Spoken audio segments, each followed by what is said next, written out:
nice flow to the piece, the brightness that you were trying to, in fact, the name kind of implies that. It came across very, very well on those things. And stylistically, it made a lot of sense.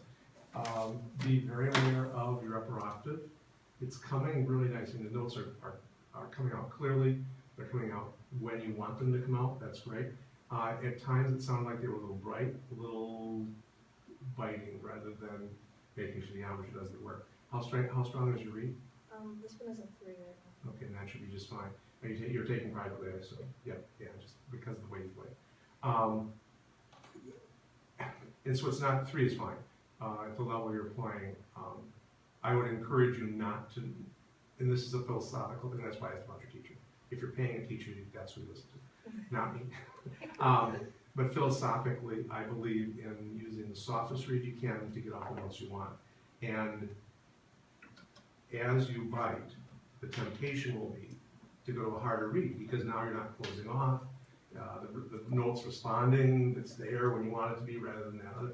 But to me, that can be a nasty spiral. So now you're playing a 3 and it's too soft because you're biting. So now you go to a 3.5. Well, now you can get those notes out, but you're biting more. And so then it forces you, and part of that is that philosophy is based on the fact that I left high school paying 5s.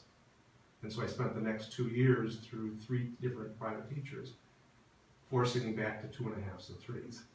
And so that's why I say it's a philosophy. And I've run into some teachers that say, no, that I don't want that. You know, and in fact, in this setting, the teacher will be sitting over there and I will say this, and they will say, no, you know. So I know it's a philosophy. It's not something that's set in stone.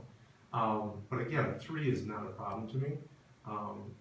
So you just have to focus on that. Otherwise, they will become bright. They were all responding. This one doesn't challenge you with that, the Weber, where you start with I think a high, yeah, and it's supposed to be double piano or piano. That, if you can do that with that reed, not a problem. But that's what you want to be careful. This really not, again, read as much as the draw that I work on, okay? Because clarity and the technique and the musical feeling you're trying to get through, I felt came through very well. Nicely done.